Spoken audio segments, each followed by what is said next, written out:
traba. Ah, no, un segundito más. Disculpe. ¡Francesco! ¿Por qué eres llamado Francesco? Porque dijo que iba a venir, que venga ya. Ah, este es Francesco.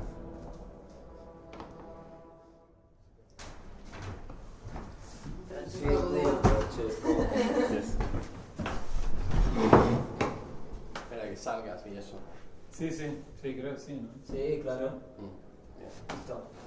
Bueno, 16 de abril 2015, estamos en el Chela, en Parque Patricios.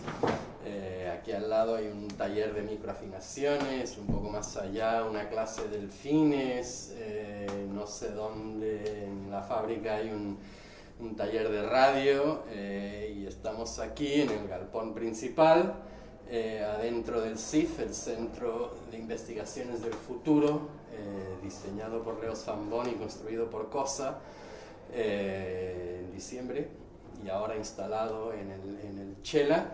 Estamos en medio de una especie de instalación semidocumental o casi ideológica, digamos, sobre neocolonialismos. Y para eso hemos traído a Mauricio Corbalán de M7 Red, un equipo muy interesante que trabaja con cuestiones de territorio, ¿no? Para hablar de este tema de neocolonialismos. Y afuera en el patio estábamos hablando hace un rato y acordamos que arrancaríamos con la cuestión de la propiedad. Hoy en día, o desde hace un par de siglos, si te molesta alguna cuestión tecnológica o te muestras en contra de algún tipo de progreso, se te acusa de ludita. Pero cabe recordar que en los luditas originales, en el siglo, a finales del XVIII y principios del XIX, no discutían, su bronca no era con los avances tecnológicos, no era contra las máquinas en sí, sino contra la propiedad de las máquinas, contra el régimen de propiedad de las máquinas, contra la pobreza súbita en que entraban gracias a este sistema de propiedad. De hecho, el movimiento ludita, que quemaba fábricas y rompían máquinas a base de mazos, fue frenado con una ley aprobada por el Parlamento inglés y contra la que habló Lord Byron en su única aparición en la Cámara de los Lores. Esta ley prometía la pena de muerte para cualquiera que destruyera una máquina de estas. Pero, como decía antes, la bronca no era contra las máquinas ni contra el nuevo sistema de producción, de los nuevos telares que se habían inventado por esa época, sino contra el régimen de propiedad y el tipo de pobreza que generaba, el tipo de, digamos, casi cuasi esclavitud que este régimen generaba, ¿no? Y más o menos podríamos decir que estamos en un proceso similar, en donde los cambios tecnológicos que llevan ocurriendo en los últimos 30 años y sobre todo un gran aceleramiento hacia el paso de esta tecnología al consumo y cuestiones de redes sociales, este tipo de cosas y más cosas, estamos pasando a una especie de régimen de semiesclavitud, en donde todos producimos para otro, que es el propietario de ese medio de producción, y no cobramos un centavo. Hay otros premios, otras cosas que recibimos a cambio, pero nunca, o muy, muy rara vez, dinero, ¿no? No sé, arrancamos. Sí, yo cuando hoy vine a este ámbito, no sé qué se llama, el Centro de Investigaciones para el Futuro. Sí, el CIF como la marca de detergente. Sí, claro. sí. Y me gustó la instalación como temáticamente, y me había llamado mucho la atención este artículo que dice Argentina, un país casi totalmente urbanizado, que estoy haciendo un rodeo para conectar con la palabra neocolonial, después vuelvo a lo de la propiedad, pero que tiene que ver, ¿no? Cuando lo leí dije, pero ¿cómo un país totalmente urbanizado, ¿no? Uno siempre que piensa en Argentina piensa como una especie de vacío, que es el territorio no urbanizado y el área metropolitana de Buenos Aires, ¿no? Es un poco esa tensión territorial que el país, lo que muchos llaman el diseño territorial de Argentina, tiene que ver con una metrópolis muy fuerte, con un territorio que tiene asignada una función, ¿no? Que es producir materias primas, etcétera. No es que esto haya sido planificado, pero arrastra un modelo que es el modelo también del mismo Imperio Español, que tenía una metrópoli que administraba territorios de ultramar que producían un tipo de riqueza que después era enviada a la metrópoli, ¿no? Bueno, eso tampoco funcionó, pero... No, ya sé, pero es como nuestro modelo de que hay un lugar que se llama metrópoli. Buenos Aires es una metrópolis, Claro. tiene un área metropolitana, y es donde todos los excedentes van a parar, ¿no? Tipo, así hubo inflación en España, ¿no? Tipo, cuando fue todo el oro y la plata de... Claro, y Pero pasaron una cosas muy bancarrota en la raras metrópoli, de que ¿no? todo el dinero iba a Holanda. Ok. Sí, ¿no? Todo el dinero iba a Holanda porque España había cometido el error de expulsar a los judíos que básicamente habían expulsado a su clase banquera. Entonces los banqueros eran españoles y portugueses. Claro, estaban todos en Ámsterdam. Estaban todos en Ámsterdam. No solo eso, sino que hubo que hoy también nos pasa, hubo un boom del lujo a principios del siglo XVII, y tenía que ver mucho de eso con telas muy finas que se hilaban en Holanda. Claro. Entonces, básicamente, todo el dinero que entraba por Sevilla iba a parar a Holanda, creando además problemas muy típicos, muy parecidos a los que tenemos ahora, con esta pérdida enorme de recursos. Se estaba perdiendo mucha gente en la península que venía para América, entonces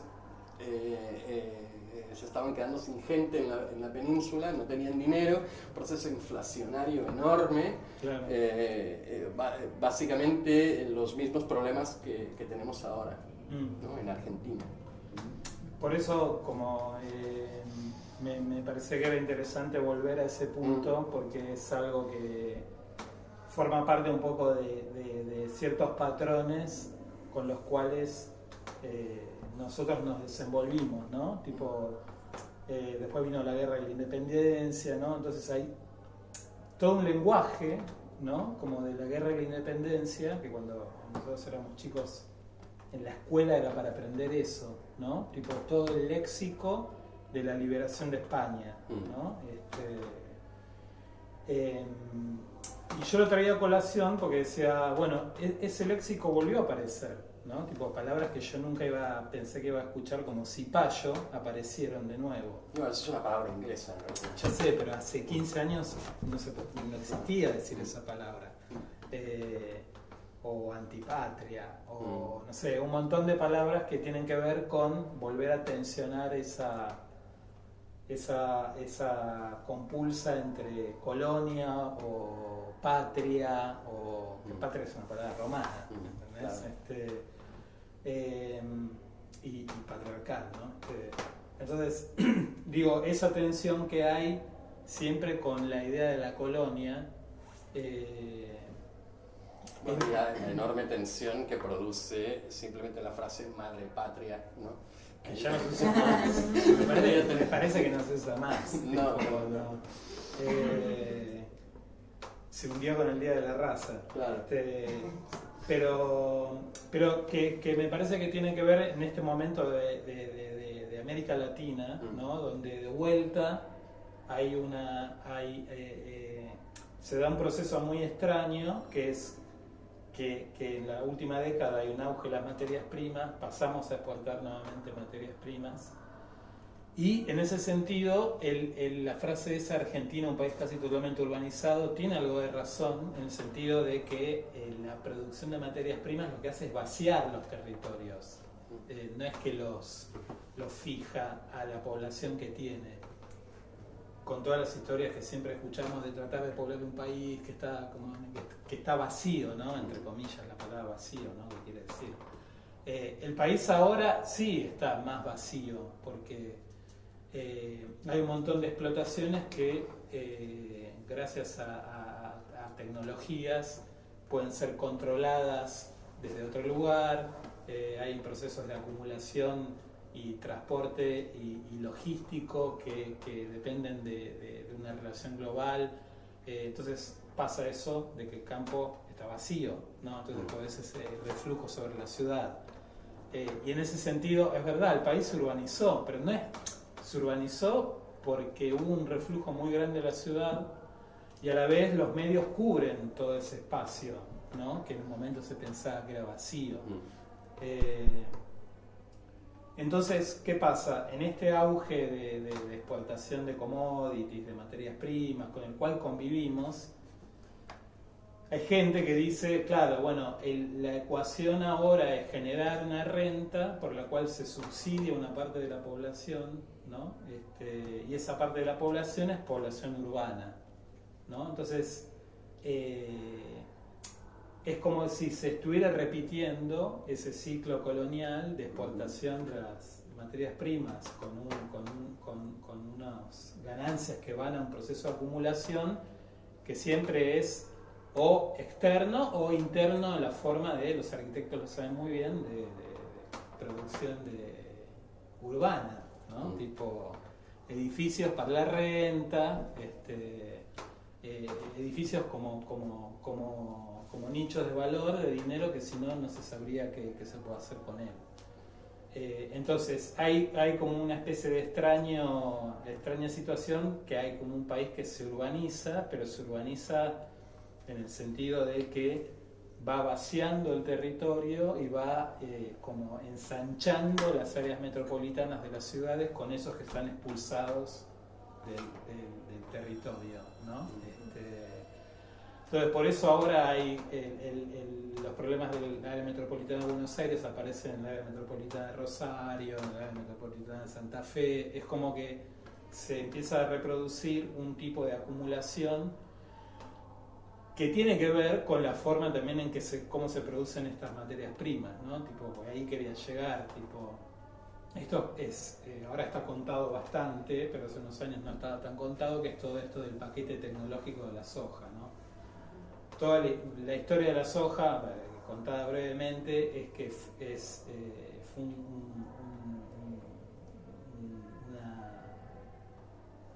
un experimento de siembra que en un momento un laboratorio muy conocido llamado Monsanto patenta genéticamente la semilla, pero se introduce de una forma como casi ilegal en Argentina. ¿Casi ilegal? Sí, o ilegal directamente. Donde no se le pagaban royalties a Monsanto. En un momento creció tanto que después lograron introducirla en Brasil, y en un momento Monsanto dice, bueno, ahora hay que pagar, ¿no? Entonces aparece todo este debate sobre si la semilla... Es una especie de dumping, ¿no? Sí, muy raro, porque el tema de que la gente de la agricultura nunca se compraban semillas, pero nadie tenía la propiedad de la genética de la semilla. Entonces la gente siempre guardaba semilla y después la podía utilizar. Lo que empezó a pasar primero en Estados Unidos y después acá es que Monsanto tenía como una especie de policía para cobrar las regalías, entonces impedía que vos pudieras acumular en tu casa la semilla. Entonces hubo casos famosos de, ¿cómo se dice?, rights a casas de farmers a sacarles la semilla porque no la podían tener. Entonces en Estados Unidos tuvo como mucha repercusión porque es la figura esta del farmer, ¿no? Como el granjero, ¿no? Que se enfrenta a la corporación, bueno, no sé qué. Esas historias eran muy privadas de Estados Unidos y después empezaron a pasar acá, cuando empezaron a darse cuenta de que no podían tener semilla. Lo de la semilla igual iba a esto, ¿no? Como cómo se puede llegar a una situación en la cual la semilla, que es algo que lo que hace es producir la transmisión de la vida, en un momento se patenta, ¿no? Entonces para usarla uno tiene que pagar las regalías de eso, no es que uno la puede producir, ¿no? Como se producía antes. Entonces esto es lo que se llama, bueno, el paquete tecnológico, que es la propiedad del desarrollo genético y los fertilizantes, ¿no? Claro, si los antiguos pobladores de la Mesopotamia, en Irak, hubieran podido patentar la semilla del trigo, ahora seríamos todos iraquíes de alguna forma, ¿no? Sí, o no sé si se hubiera expandido, bueno, no sé, eso es un contrafactual de la historia, pero digo, este proceso de que se convierta en una propiedad, algo que en un momento era parte del ciclo de la tierra y que eso garantizaba, en otra metáfora de otra época, esta cosa del granero del mundo y qué sé yo, que también está ahora muy desvirtuada en el sentido de esta frase que se dice de que el país produce alimentos para 400 millones de personas, entonces ¿cómo puede ser que haya gente que pasa hambre en un lugar? Que en realidad es una falacia, porque lo que produce el país es forraje, que va a parar a China para alimentar cerdos. Cerdo es lo que significó el proceso de paso de las poblaciones rurales a las ciudades costeras de China, que empiezan a formar parte de una clase urbana que empieza a demandar proteínas. Entonces de vuelta vuelve, ¿no? este paradigma de la urbanización, ¿no? Que es como en un momento era como lo deseado, tipo, y ahora pareciera que es un problema que está acá y en otros lugares, ¿no? Nosotros producimos un forraje que es porque se está urbanizando la costa de China, entonces esos tipos tienen que comer proteínas, entonces ¿a dónde van? Van a América del Sur, donde se produce el forraje, pero es todo un proceso como si fuera todo un proceso de urbanización. Entonces ya no hay la división entre ciudad y campo, es como pintoresca, no existe, forma parte de un mismo sistema, y ahí ya hay una gran diferencia, ¿no? Un comentarista español hace años en el diario El País, lo leí, creo que un poeta decía, en España ya no existe el rural. O sea, ahora es todo urbano. ¿Por qué? Porque todos tienen la misma televisión, todos tienen acceso a internet, todos tienen las mismas, el mismo sistema de salud, el mismo sistema de educación. Entonces no importa si vives en un campito a 10 kilómetros de un pueblo o en el centro de la ciudad, tienes, digamos, el mismo acceso a todo, ¿no? Pero España es mucho más pequeño, está todo mucho más concentrado. Mucho menos concentrado, digamos, está más en territorio, los mismos 40 millones que hay aquí, claro, están más desperdigados, ¿no? Pero bueno, eso que pasó es eso de la urbanización, ¿no? Como que es que toda la población se está convirtiendo en urbana. Esto era para pensar que también es lo que mucha gente llama, que son nuevas dependencias, ¿no? Tipo, hay como dependencias de las cuales ya no son políticas, entre comillas, pero hay dependencias de, por ejemplo, ahora vos dependés de una semilla que tiene un desarrollo genético patentado, entonces parece que la producción de alimentos está relacionada a alguien que es propietario de una patente para producirlos. Entonces ahí hay una forma de restricción a la producción de alimentos de otro tipo, ¿no? Entonces aparece un monopolio. Entonces ese monopolio se repite en otras cosas. Hoy hablábamos mucho de lo que pasa en el mundo de Internet, donde hay monopolios que también empiezan como algo, una especie de experimento muy chico que determina un laboratorio en un lugar y con una población muy pequeña, que empieza como alternativo. Google empezó así, era alternativo a Microsoft, que era el monopolio. Y en un momento empieza a escalar y eso se vuelve monopólico. Entonces quizá esta tensión entre el monopolio, ¿no? El viejo problema de América, ¿no? El comercio con el monopolio español, Claro. ¿no? Solo se puede comerciar con España.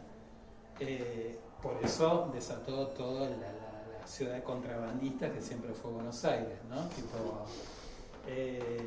Porque esa tensión se vuelve a repetir, vuelve a aparecer esta cosa del monopolio, pero es un monopolio que no está localizado, está distribuido globalmente. Entonces, lo de la semilla también depende de un monopolio, ¿no? Es un monopolio que tiene patentado el desarrollo de la semilla que si vos no la podés plantar. Tipo, es como si vos no se la compras a ellos, no la podés plantar. Entonces ahí te quita un grado de decisión sobre qué plantar, para después qué comer, a quién vendérselo. Bueno, un tema que nosotros trabajamos tiene que ver con el tema también de la propiedad de los datos. Bueno, de quién son los datos, ¿no? Entonces eso que vos decías, de que todo el tiempo estamos produciendo datos, cuando tenemos el celular en el bolsillo, nos movemos, qué sé yo, esos son todos datos que van a parar a un lugar, que después esos datos se utilizan de alguna forma. Uno siempre dice, bueno, pero ¿qué tiene que ver a dónde yo entré con Twitter, pero a dónde, de quién soy amigo en Facebook, con quién voy el celular? Son datos, son masas de datos, que eso permite tener el conocimiento de una situación, y eso ya empezó a constituir un arma de presión. El otro día alguien comentaba, un tipo que si lo pueden leer es bastante interesante, que se llama Evgeny Morozov, que es bielorruso. Es un tipo que es como crítico de Internet. Es medio autodidacta, es un tipo bastante raro.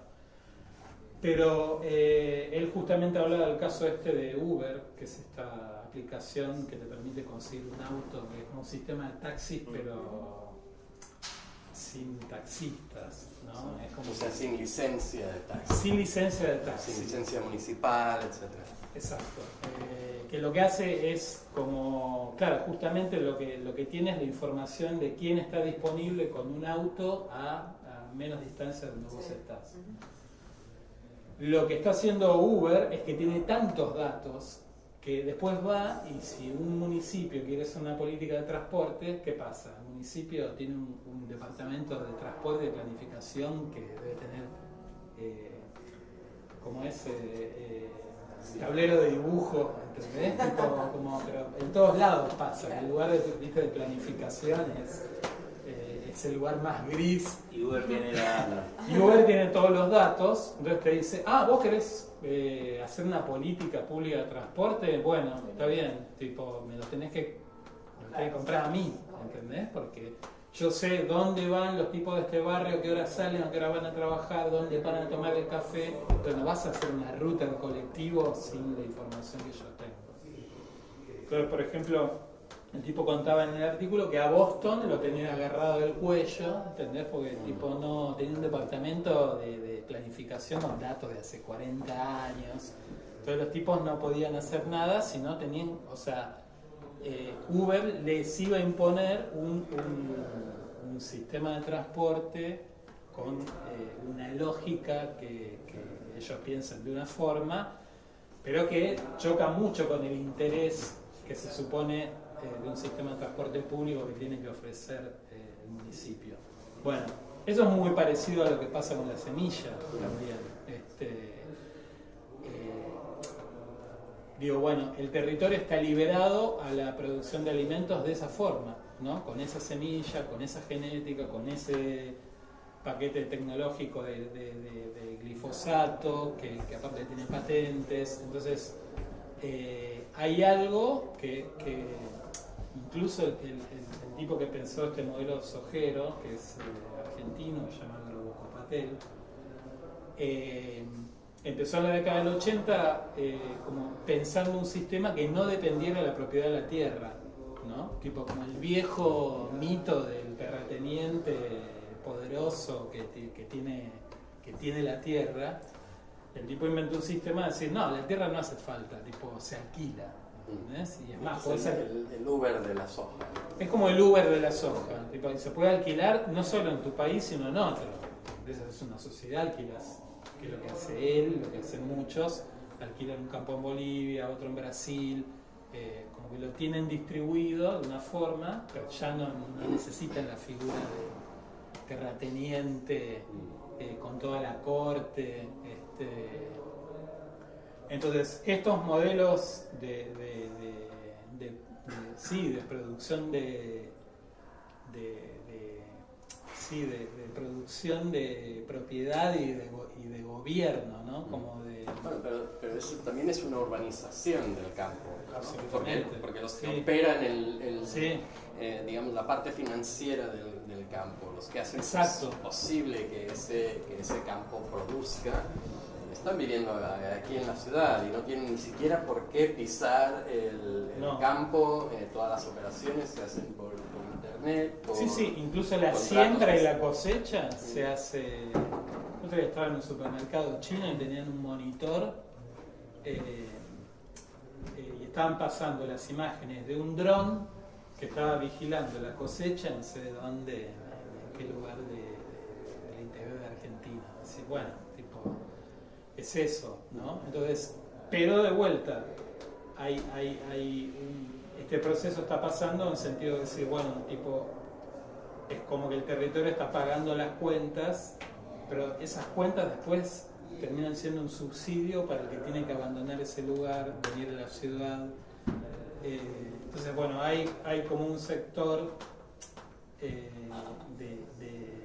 específicamente en América Latina está pensando eso. Tipo, bueno, es sostenible este modelo así, donde la inclusión se da por consumo, ¿no? Es sostenible en el sentido de que el territorio le está sacando todo el tiempo, es como una nueva colonización de América, ¿no? Bueno, cuando la inclusión se da por consumo, lo que tienes es lo que estás produciendo ya no es una cultura cívica tipo siglo XIX, principios del XX, o una cultura burguesa del ser culto y conocer las obras maestras de la humanidad, saber quién es Beethoven y Mahler y Cervantes y Shakespeare, claro. Entonces, lo que creas, la nueva urbanización, es precisamente una cultura del consumo. Sí. Entonces, ya no tienes que saber quién es Shakespeare, pero tienes que saber la diferencia entre un Samsung Galaxy y un iPhone, ¿no? Eso es lo que te hace miembro de esta cultura. Porque igual, Shakespeare lo googleas en tu Samsung Galaxy, lo googleas, te miras por encima el artículo de Wikipedia y ya lo tienes, ¿no?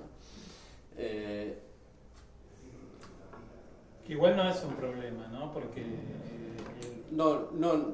pero a mí me interesa esto como formas de urbanización, tomando la palabra urbano también en el otro sentido de urbanidad, ¿no? En el sentido de convivencia, Okay. ¿no? El tipo de cultura, uno de los grandes logros del siglo XIX fue precisamente la posibilidad de pensar de otra manera. ¿No? Antes estaba prohibido. Venía la Inquisición y te metían en un calabozo, te torturaban y luego te quemaban vivo, ¿no? Si pensabas de otra manera. En el siglo XIX se conquista la posibilidad de pensar de otra manera. El siglo XX es, digamos, el gran siglo de la posibilidad de pensar de otra manera, y ahora tenemos, digamos, una nueva estandarización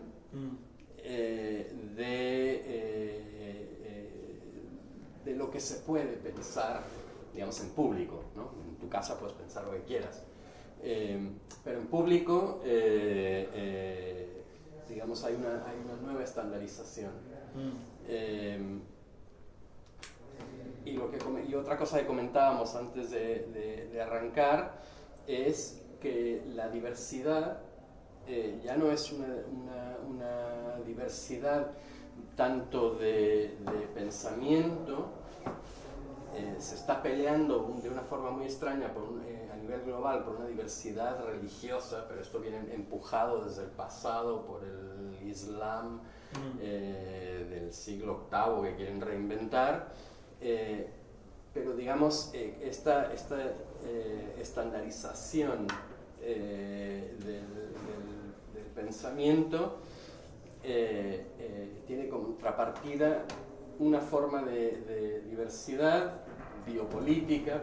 Ahora puedes tener la identidad que quieras, o sea, no puedes pensar diferente, pero puedes tener la identidad que quieras, y la diferencia se produce ahí, ¿no? Puedes tener la identidad sexual o racial o sociocultural que quieras, pero no importa, porque la tabula rasa es esta cultura del consumo, ¿no? Sí. Esto a mí me parece un proceso increíblemente interesante de ver cómo funciona. Porque yo tengo 50 años y cuando yo iba a la universidad todavía estábamos en el siglo XX, bien anclados en el siglo XX, y la diversidad era de pensamiento, era otro tipo de diversidad que la que puedes tener ahora, ¿no? Sí, sí. Lo vemos en la política, en donde está prohibida la diversidad de pensamiento. ¿Ves? No importa, todos los políticos hablan más o menos de la misma minibanda de temas. No importa si son de derecha o de izquierda, la minibanda no es para nada ancha, y se discute ahí 4 cositas y ya está, ¿no? En términos, ayer fui a la entrevista pública que le hicieron a Boris Groys en la Facultad de Ciencias Sociales, un desastre de entrevista pública. ¿Por qué estuvo mal? Porque, bueno, Boris Groys no tiene casi nada que decir, pero la conferencia empezó con una pregunta acerca de la obligatoriedad actual del autodiseño, ¿no? Ahora estás obligado a autodiseñarte, en otras palabras, a producir tu identidad. Sí, porque tenés que venderte en un mercado también. Claro, entonces, sí. Pero está estandarizada, digamos, la forma o las herramientas que puedes utilizar, y esas herramientas pertenecen a unas ciertas empresas, ¿no? O sea, puedes utilizar esas herramientas para autodiseñarte. Es como si tienes Photoshop, tienes una serie de herramientas, pero no puedes agarrar un martillo con la mano, ¿no? O sea, es completamente exterior al sistema, ¿no? Sí, es un ecosistema de herramientas. Entonces,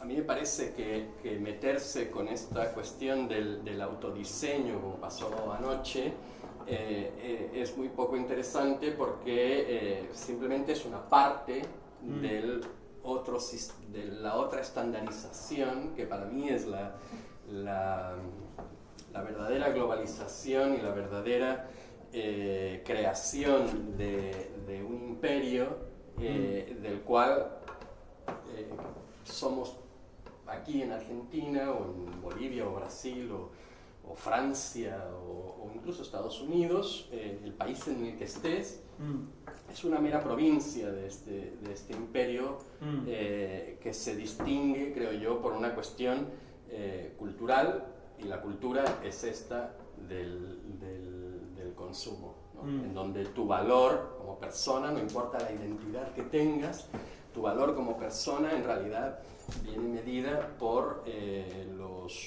la calidad, digamos, de los objetos que puedes consumir. O sea, te puedes comprar un Audi o te tienes que comprar un coche coreano que a lo mejor se te rompe en 2 días. Sí, pero la actividad es la misma. Claro, la actividad es la misma. La actividad es la misma. Sí, bueno, que quizás la urbanización es eso. Para nosotros que estudiamos arquitectura es un golpe bastante duro, porque nosotros veníamos con ese pensamiento del siglo XIX, XX, que la libertad se conseguía en las ciudades, ¿no? Y era una vieja bandera de la izquierda, ¿no? Bueno, donde uno aprende a adquirir los derechos. No los aprendía, por ejemplo acá, no los aprendías a adquirir en el campo, se adquirían en la ciudad. De hecho, todos los anarquistas y socialistas vinieron a Buenos Aires y desde ahí se operaba esa transformación. Y ahora eso es el lugar donde justamente no pasa, ¿no? Pero quizá eso tiene que volver a hacernos pensar como la noción de territorio, ¿no? Porque el territorio en un momento, y esto se veía mucho en Europa, tenía cierta autonomía, ¿no? Tipo esos lugares, vos nos contabas que vivía tu familia, era un lugar que ecológicamente era sustentable, ¿no? Tipo la gente producía su comida, tenía las vacas, con un sistema de gobierno más o menos injusto, pero era el territorio tenía su autonomía. Eso después fue destruido con la aparición del centralismo, ¿no? De un gobierno central que empieza a homogeneizar todas las diferencias. Eso también pasó en España. Sí, más en Francia. En España no lograron terminar, y así tenemos toda la cuestión nacional. No, por eso. Bueno, en Francia acá, sí que lo terminaron. Acá que se importó un poco el modelo ese, de que desde Buenos Aires hay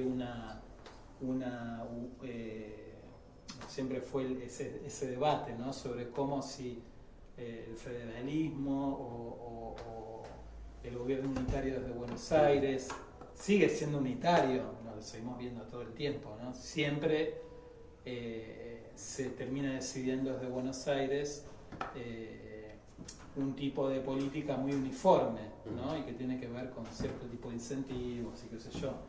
Pero a lo que iba es ese paso del territorio a la centralización en una metrópoli. Ahora volvió de nuevo al territorio, ¿no? Tipo, porque también tecnológicamente es posible que un territorio vuelva a tener autonomía. ¿En qué sentido? En el sentido de que no es fácil, pero de que las condiciones por las cuales, por ejemplo, esto que pasa, digo, cómo vos podés pensar en lo que está pasando en un lugar cuando vos ves que está sometido a lógicas que vienen desde varios lugares, ¿no? Entonces, ¿quién va a pensar en un pedazo del campo argentino? Bueno, en realidad es un lugar que está repartido entre un pool de siembra, 5 financieros que viven no sé dónde, nadie vive ahí. Entonces, volver a pensar en el territorio por los que lograron seguir viviendo ahí hace que pase todas estas cosas que pasan en los pueblos fumigados, los pueblos que se quedaron sin tren, empiezan a pensar, bueno, pero ¿y esto acá qué es? Tipo, en algún momento este lugar va a poder decidir qué pasa acá, y la tecnología va a jugar un papel en eso. Tipo, ahora estamos viviendo un momento donde, claro, seguramente, tipo, si tenemos que mandar un mensaje por teléfono, quizás en un momento está triangulado con algo en Sudáfrica, en Estados Unidos, no podemos tener una red autónoma fuera de eso. Pero quizás en algún momento aparece de vuelta esa posibilidad de que el territorio vuelva a tener una autonomía y pueda generar sistemas de federación distintos, no centralizados, ¿no? Y volvemos de vuelta a esa tensión de la metrópolis, lo centralizado y lo que está distribuido. Yo creo que en América Latina, sobre todo en América del Sur, es más potente ese debate porque vivimos de un modelo que lo que hace es extraer materia prima y commodities, ¿no? Que termina siendo utilizado en las áreas metropolitanas, ¿no? Tipo a Brasil le pasa lo mismo, a México le pasa lo mismo. Todo ese excedente siempre va a la área metropolitana de una forma injusta y crea esta cosa de la urbanización que pareciera como la tarea número uno, que ¿viste? Todo el tiempo es atender una población urbana que crece y la infraestructura nunca llega o llega más tarde o bueno, todos esos problemas que aparecen mucho en América del Sur con después territorios donde ni se sabe lo que pasa o muchos saben lo que pasa, pero lo que pasa es un flujo que va hacia múltiples lados. Entonces ahí me parece que hay algo de la condición de América del Sur que es bastante inquietante, porque el otro día leía, no sé quién decía que es la región más rica en recursos naturales. Nunca lo sabemos eso. Es como que te lo dicen y dices, bueno, sí, qué sé yo, ¿qué quiere decir eso? No mucho, ¿no? Pero ahí es un montón. Entonces ahí los recursos naturales siempre depende de cómo los usas al fin y al cabo. Seguro, sí, o de no usarlo, Claro, ¿no? La riqueza es relativa en ese sentido. Y hay que ver qué significa la riqueza, ¿no? Tipo, qué quiere decir. Entonces ahí me parece que hay como un campo bastante fértil para empezar a pensar, bueno, cómo el territorio puede determinar qué tipo de flujos pasan por ahí y cómo son esos flujos y qué tecnología tienen, ¿no? Estás apuntando a la segunda parte. Bueno, sí. Cuando hablemos de extractividad, de flujos y precisamente de otras formas de urbanización, ¿no? ¿Te apuntas a la siguiente? Sí. Venga, pues nos vemos a la siguiente. Gracias.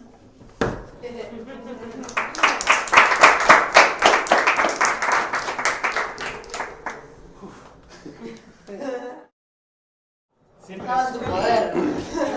Sí, pero no lo iba a sacar delante de la cámara en YouTube. Siempre estuvo al resto. ¿No está grabado? Y corte. Bueno.